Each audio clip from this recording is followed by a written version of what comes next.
ഞാൻ സമീറിലേക്ക് വരുന്നതിന് മുമ്പ് പ്രൊഫസർ എ.വി. ജോർജ്, നമുക്കൊക്കെ സ്കൂളുകൾ കേന്ദ്രീകരിച്ച് ലഹരി വ്യാപനം നടക്കുന്നുണ്ട് എന്നും കുട്ടികളെ ലക്ഷ്യമിടുന്നുണ്ട് എന്നും കുട്ടികളെ ക്യാരിയറായി ഉപയോഗിക്കുന്നുണ്ടും എന്നും ഒക്കെ പല ഘട്ടങ്ങളിൽ ഇതുപോലെ വെളിപ്പെടുത്തലുകളായും റിപ്പോർട്ടുകളായും വന്നിട്ടുണ്ട്. ഇതിപ്പോൾ ഒരു 17കാരൻ തുറന്നു തന്നെ സമ്മതിക്കുകയാണ്.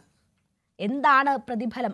ആ കുട്ടിയെ ഒരു അയൽവാസിയാണ് ലഹരിയുടെ ഈ വലയിലേക്ക് കൈപിടിച്ചു കൊണ്ടുപോകുന്നത്. പിന്നീട് നിർബന്ധിച്ച് ലഹരി ഉപയോഗിക്കാൻ പ്രേരിപ്പിക്കുന്നു. അതിനുശേഷം കുട്ടി അഡിക്റ്റ് ആവുന്നു. പിന്നീട് അത് ലഭിക്കണമെങ്കിൽ നിങ്ങൾ മറ്റു കുട്ടികളിലേക്ക് ഇത് എത്തിക്കണം എന്ന് നിർബന്ധം പിടിക്കുന്നു. അങ്ങനെ അതിൻ്റെ ക്യാരിയറായി മാറുന്നു. ഇതാണ് സാഹചര്യം. അതൊരു തുറന്നു പറച്ചിലാണ്.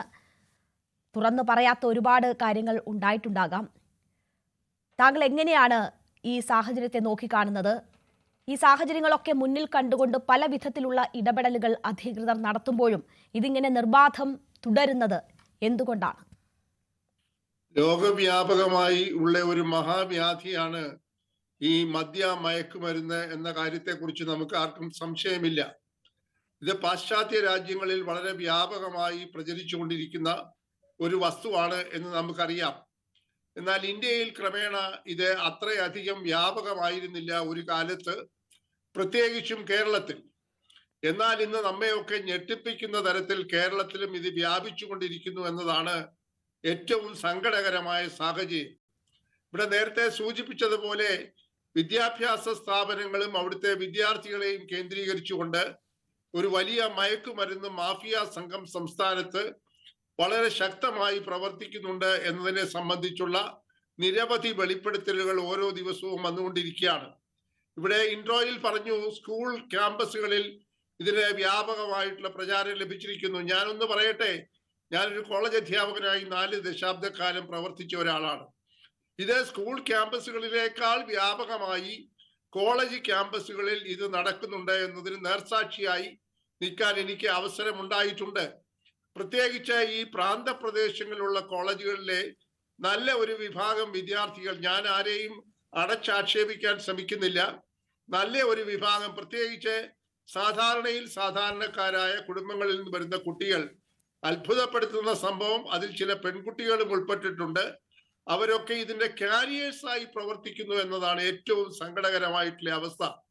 അവരെയൊക്കെ നമ്മൾ പലപ്പോഴും സംശയത്തിന്റെ വെളിച്ചത്തിൽ വിളിച്ചു ചോദിക്കുമ്പോൾ അവരുടെ കയ്യിലിരിക്കുന്ന മൊബൈൽ ഫോണിന്റെ വിലയും മറ്റും കണ്ടാൽ നമ്മൾ അക്ഷരാർത്ഥത്തിൽ ഞെട്ടിപ്പോകും. പലപ്പോഴും ഇവരോട് ചോദിക്കുമ്പോൾ പറയും, ഇതെന്റെ ആൺ സുഹൃത്ത്, ചേട്ടൻ എന്നാണ് പറയുന്നത്, ഇതെന്റെ ആൺ സുഹൃത്ത് വാങ്ങി തന്നതാണ്.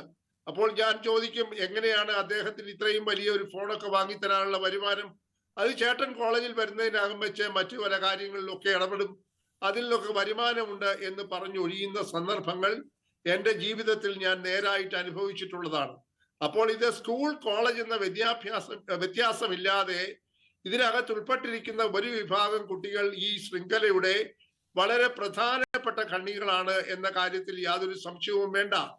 രണ്ടാമത്തെ പ്രധാനമായി ഇത് വർദ്ധിക്കുന്നതിന് കാരണമായി എൻ്റെ പഠനത്തിൽ നിന്ന് ഞാൻ കണ്ടെത്തിയത്, ഇതിൽ പിടിക്കപ്പെടുന്ന ആളുകൾ ആരും തന്നെ മാതൃകാപരമായി ശിക്ഷിക്കപ്പെടുന്നില്ല. കാരണം ഇതിൽ ശിക്ഷിക്കണമെന്നുണ്ടെങ്കിൽ ഇതിന്റെ വകുപ്പുകളൊക്കെ വളരെ അപ്രായോഗികമായിട്ടാണ് ഇപ്പോഴും നിലനിൽക്കുന്നത് എന്ന ഒരു സത്യം നമ്മൾ പലപ്പോഴും കാണാതെ പോകുന്നു. ഏതെങ്കിലും ഒരാളിന്റെ കയ്യിൽ ഇതുപോലെ മയക്കുമരുന്ന് കണ്ടാൽ ഉടനെ അത് തൂക്കി നോക്കണം, അതിന്റെ അളവ് നോക്കണം, അതുപോലെ തന്നെ അതിന്റെ ഗുണനിലവാരം, ഇതൊക്കെ എങ്ങനെ പ്രായോഗികമാണ്? അളവ് തൂക്കുമ്പോൾ സാധാരണയായി ഒരു പോലീസ് ഉദ്യോഗസ്ഥനോ എക്സൈസ് ഉദ്യോഗസ്ഥനോ ഇത് പിടിച്ചു കഴിഞ്ഞാൽ ഉടനെ തൂക്കാൻ പോകുന്നു, തൂക്കി നോക്കിയിട്ട് അതിന്റെ അളവ് നോക്കുന്നു. അപ്പോൾ ശിക്ഷിക്കപ്പെടാവുന്ന അളവിലാണെങ്കിൽ മാത്രമേ അയാൾ പ്രതിയാകുന്നുള്ളൂ. അതിൽ 0.1 മില്ലിഗ്രാം കുറവുണ്ടെന്നുണ്ടെങ്കിൽ അയാൾ പ്രതിയാകുന്നില്ല. ഈ തരത്തിൽ വളരെ അശാസ്ത്രീയമായിട്ടുള്ള ചില മാനദണ്ഡങ്ങളാണ് ഇന്നും നമ്മുടെ രാജ്യത്ത് നിലനിൽക്കുന്നത് എന്നതാണ് ഇതിന്റെ ഏറ്റവും വലിയ സങ്കടകരമായിട്ടുള്ള അവസ്ഥ. നമ്മളൊക്കെ പലപ്പോഴും കേസിൽ പ്രതിയായി പിടിക്കപ്പെട്ടവരുടെ പട്ടികയൊക്കെ പുറത്തു വരുമ്പോൾ അദ്ദേഹം കഴിഞ്ഞ 8 വർഷങ്ങളായി ജാമ്യത്തിൽ പുറത്താണ് എന്ന് പത്രത്തിലെ വാർത്തയുടെ ഒപ്പം വരുന്നുണ്ട്. അപ്പോൾ എത്രയോ വർഷങ്ങളായി തുടങ്ങിയതാണ്. ചില പ്രതികളുടെ കാര്യത്തിൽ പറയും 14ാമത്തെ കേസാണിത്. അപ്പോൾ ചോദിക്കേണ്ട ഒരു ചോദ്യം, ഈ 13 കേസുകളിൽ പ്രതിയായ ഒരാൾ എങ്ങനെയാണ് യഥേഷ്ടം ഈ സമൂഹത്തിൽ ഇറങ്ങി നടക്കുന്നത്? അതുകൊണ്ടാണ് ഞാൻ പറഞ്ഞത്, ഇങ്ങനെ പിടിക്കപ്പെടുന്ന ആളുകൾ മാതൃകാപരമായി കർശനമായി ശിക്ഷിക്കപ്പെടുന്ന വ്യവസ്ഥകൾ ഇന്നത്തെ സംവിധാനത്തിൽ ഇല്ല എന്നുള്ളത് വളരെ പ്രധാനപ്പെട്ട ഒരു പോരായ്മയാണ്. അത് ഏത് സർക്കാരാണെങ്കിലും, സംസ്ഥാന സർക്കാരാണെങ്കിലും കേന്ദ്ര സർക്കാരാണെങ്കിലും ആ തരത്തിലുള്ള ഈ ലൂപ്പ് ഹോളുകളൊക്കെ തടയാനുള്ള മാർഗങ്ങളെ കുറിച്ച് ആലോചിച്ചെങ്കിൽ മാത്രമേ മതിയാവുകയുള്ളൂ. മറ്റൊരു പ്രധാനമായിട്ടുള്ള കാര്യം, ഇതിനകത്തെ ഒരു വലിയ ഗൂഢസംഘം ഈ പറയുന്ന എക്സൈസുമായി ബന്ധപ്പെട്ട് തന്നെ പ്രവർത്തിക്കുന്നുണ്ട് എന്ന് പറയുന്നത് ഉദ്യോഗസ്ഥന്മാരെ കുറ്റപ്പെടുത്തുകയല്ല. കാരണം ഇതിൽ ഉൾപ്പെട്ട് നിൽക്കുന്നതായിട്ടുള്ള വലിയ കൊടും ക്രിമിനലുകൾക്കുള്ള വരുമാനം കോടികളുടെ വരുമാനമാണ്. അതിന്റെ ഒരംശം പറ്റിക്കൊണ്ട് ഈ പ്രതികളെയൊക്കെ തമസ്കരിക്കുന്നതായിട്ടുള്ള ചില ഉദ്യോഗസ്ഥന്മാരെങ്കിലും നമ്മുടെ സംസ്ഥാനത്തും ഇന്ത്യയിൽ പലയിടത്തും ഉണ്ട് എന്ന കാര്യം നമ്മൾ കാണാതെ പോകരുത്. അപ്പോൾ ഇതൊരു വലിയ നെക്സസ് ആണ്, വലിയൊരു മാഫിയ സംഘമാണ് ഇതിന്റെ പിന്നിൽ പ്രവർത്തിക്കുന്നത്. അത് ഒരു രാത്രി കൊണ്ട് അവസാനിപ്പിക്കാൻ കഴിയുന്നതല്ല. ഇവിടെ ഇപ്പോൾ പരാമർശിക്കപ്പെട്ട കേസുകളൊക്കെ നമ്മൾ സാധാരണ പറയുന്നത് പോലെ മഞ്ഞുമലയുടെ ഒരു അറ്റം മാത്രമേ കണ്ടിട്ടുള്ളൂ. അതിവ്യാപകമായി ഇത് ക്യാമ്പസുകളിൽ ഇപ്പോഴും പ്രചരിപ്പിച്ചുകൊണ്ടിരിക്കുകയാണ്. അധ്യാപകരാകട്ടെ അവർ നിസ്സഹായരായി നോക്കി നിൽക്കുന്നു എന്ന് പറയുന്നതിനും എനിക്ക് യാതൊരു മടിയുമില്ല. ശരി.